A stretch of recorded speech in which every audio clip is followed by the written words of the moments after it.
আজকের বিরিয়ানির রেসিপিটাকে বিরিয়ানি না বলে ভুলে ভরা বিরিয়ানি বললে খুব একটা খারাপ হবে না। আসলে বিরিয়ানিটা রান্নার শুরু থেকে আমি এত ভুল করেছিলাম যে এটাকে ভুলে ভরা বিরিয়ানি বললেই ভালো হয়।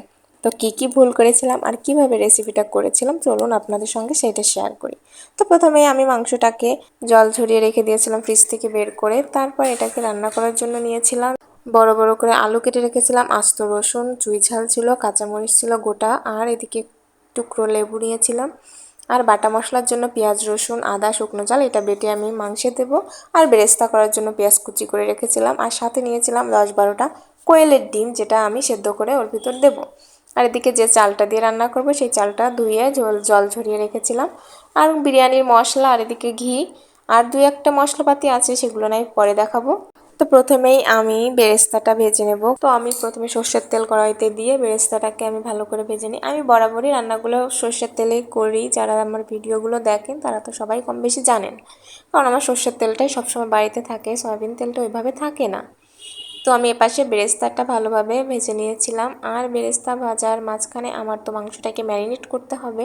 তো আমি এপাশে বেরেস্তাটা ভাজতে রেখে আমি ওপাশে মাংসটাকে ম্যারিনেট করতে গিয়েছিলাম। সেখানে গিয়ে কি হয়, আমার পুরো টক দইয়ের প্যাকেটটা ধরেই মাংসের ভিতর ঢেলে যায় দিতে গিয়ে। তো আমার এতটা টক দইয়ের প্রয়োজন ছিল না, কিন্তু ভুল করেই পুরোটা ঢেলে পড়ে যায়। এখন কি আর করার, এটাকে আমি আর পরবর্তীতে উঠাই না, এইভাবেই রেখে দিই। এর ভিতরে বাটা মশলা, লেবুর রসটা চিপে দিয়ে আমি কিছুক্ষণ রেখে দিই। তারপর এপাশে বেরেস্তাটা যখন ভাজা ভাজা হয়ে যায় তখন বেরেস্তাটা আমি উঠিয়ে এর ভিতরে আমি যে গোটা গোটা আলুগুলো রেখেছিলাম কেটে, সেই আলুগুলো ভেজে নেব এই তেলের ভিতরেই। তো অনেকে কিন্তু বিরিয়ানিতে আলু পছন্দ করে না, আলু দেয় না, তারা কিন্তু না দিলে কোনো সমস্যা নেই। তবে আমরা একটু পছন্দ করি আলু, বিরিয়ানির ভিতর আলু দিলে একটু মানে বিরিয়ানিটা শুধু ভাত ভাত লাগে না, একটু ভিতরে একটু ডিম, আলু এগুলো থাকলে একটু ভরা ভরা মনে হয়, যার জন্য আমরাই দিয়েছিলাম। তো আপনার যদি ভালো না লাগে দিবেন না। তো এই আলুটা ভাজার সময় আমি এতে একটু হলুদ দিয়েছিলাম। এটাও কিন্তু আপনি যদি পছন্দ না করেন নাই দিতে পারেন, কিন্তু আমার কাছে তো ওই জাফরানটা ছিল না, যার জন্য আলুগুলো একটু হলুদ হলুদ লাল লাল করার জন্য আমি হলুদ দিয়ে ভেজেছিলাম। আপনার পছন্দ না হলে আপনি নাই বা দিলেন। তো আলুগুলো ভাজা হয়ে গেলে আলুগুলো উঠিয়ে নেব। এরপর এই কড়াইতে আমার দেওয়ার কথা ছিল চালটা ভাজার জন্য, কিন্তু আমি সেইটা ভুলে গিয়েছিলাম। ভুলে গিয়ে তার ভিতরে আমি মাংস দিয়ে দিয়েছিলাম। আমি প্রথমেই চালটা ভেজে রেখে তারপর মাংসটা দেওয়ার চেষ্টা করি, কিন্তু মনেই ছিল না আমার এক্ষেত্রে, তার জন্য ভুল করেই দিয়েছি। তো দিয়েছি যখন ভুলে ভরা বিরিয়ানি হয়ে গিয়েছে। এর ভিতরে আমি মশলা দিয়েছিলাম একটা প্যাকেটের অর্ধেক। আসলে আমার মাংস তো খুব বেশি ছিল না, ছিল 500 গ্রামের মতো মাংস ছিল, তার জন্য আমি অর্ধেকটা মশলা দিয়েছিলাম। দিয়ে এটাকে আমি অল্প আছে অনেকক্ষণ ধরে কষিয়েছি। যখন এরকম একটা তেল ছেড়ে দেওয়া ভাব এসেছে তখন এটাকে উঠিয়ে নিয়েছি কেন, এর ভিতরে আমি সেই চালটা ভাজবো সেই জন্য। তার ভিতরে আমি চালটা দিয়ে দিয়েছি, লবণ দিয়ে দিয়েছি, আস্ত গোটা গরম মশলা আর তেজপাতা দিয়ে এটাকে আমি অল্প একটু সময় ভেজে নিয়েছি।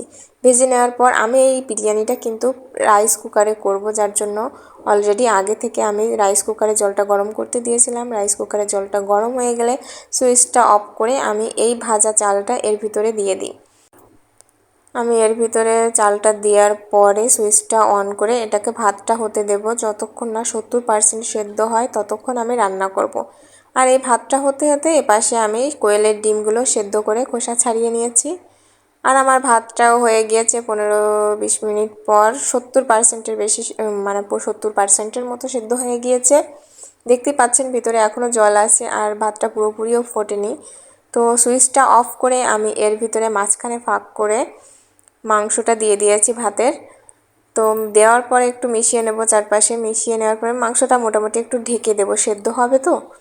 এরপরে একে একে আমার যে জিনিসগুলো আমি বিরিয়ানিতে দেব, যেমন আলু, তারপর কাঁচামরিচ, ডিম, বেরেস্তা, সব কিছু একে একে দিয়ে সুন্দর করে, কিশমিশ আমি 1 মুঠ কিশমিশ দিয়েছিলাম। আসলে বিরিয়ানি তারপর খিচুড়ি এগুলোতে কিশমিশটা আমরা খুবই পছন্দ করি, এই জন্য দিয়েছিলাম। তো এরপর বেরেস্তা দিয়েছি, দেখতেই পাচ্ছেন।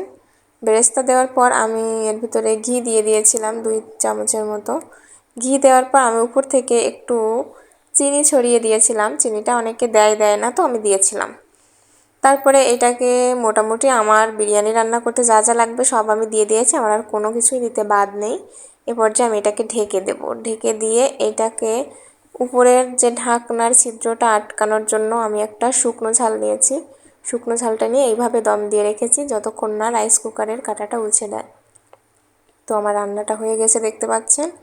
এখন এটাকে আমি সুন্দর করে পরিবেশন করে খাওয়ার জন্য রেডি করব। বিরিয়ানিটা কিন্তু ভুলে ভরা হলেও স্বাদটা কিন্তু ভুল ছিল না, স্বাদটা কিন্তু যথেষ্ট ভালো ছিল। তো আপনারাও চেষ্টা করবেন এভাবে রান্না করে একবার খেতে।